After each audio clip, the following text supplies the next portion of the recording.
Hello everyone, welcome to commerce lectures. I am Neha. आज हम करेंगे क्लास 12 बिजनेस स्टडीज़ एंड आज का हमारा टॉपिक है managerial response to change in business environment. यानी हमारे जो बिजनेस एनवायरनमेंट में इतने चेंजेस आते हैं या फिर न्यू इकोनॉमिक पॉलिसी आई थी, उन सब के बाद मैनेजर्स का क्या रिस्पॉन्स था, मैनेजर्स ने, कंपनीज ने क्या क्या करना शुरू कर दिया। तो सबसे पहला पॉइंट है हमारा डिवर्सिफिकेशन। डिवर्सिफिकेशन का क्या मतलब है? After new economic policy, companies are diversifying their activities and producing diverse range of products.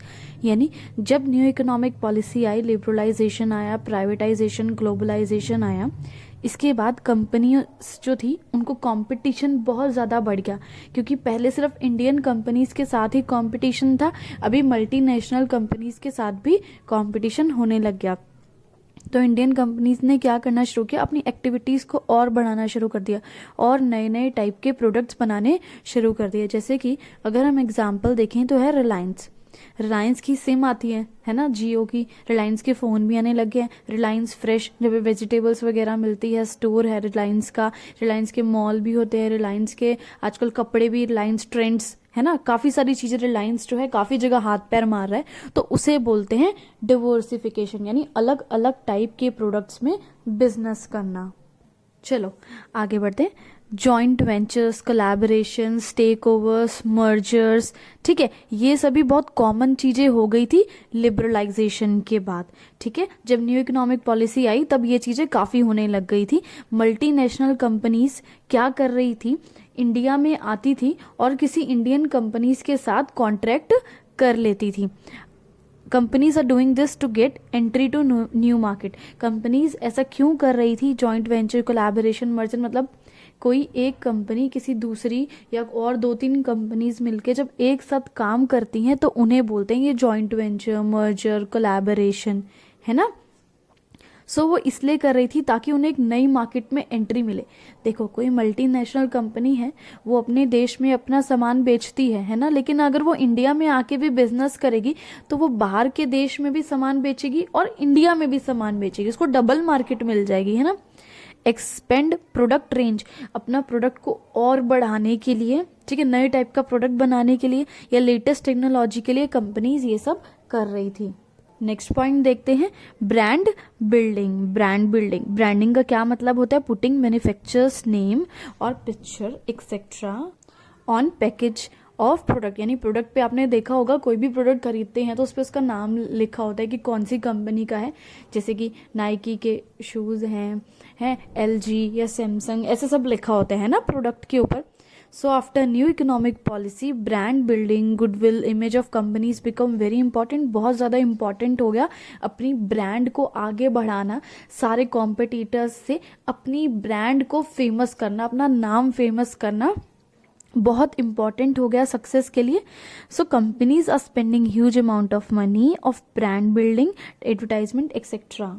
इसलिए कंपनीज क्या कर रही हैं, आजकल बहुत सारा पैसा खर्च रही हैं एडवर्टीजमेंट वगैरह पे। आपने देखा होगा ना, LG की, सैमसंग की, डव की, सनसिल्क शैम्पू, ऐसे बहुत सारे प्रोडक्ट्स हैं जिनकी टीवी में कितनी ऐड आती है। बहुत करोड़ों रुपए ये लोग एडवर्टीजमेंट में खर्च देते हैं। चलो अगला पॉइंट करते हैं, use of latest technology.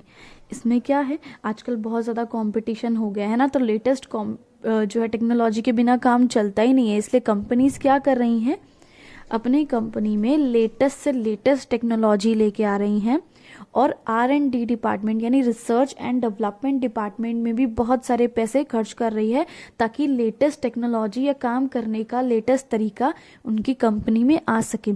Latest technology से क्या होता है, क्वालिटी तो इम्प्रूव होती ही है आपके प्रोडक्ट की, साथ में प्रोडक्शन की कॉस्ट भी काफ़ी घट जाती है।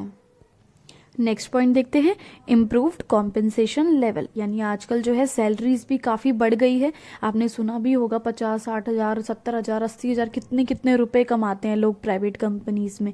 लेकिन पहले ये सब नहीं हुआ करता था।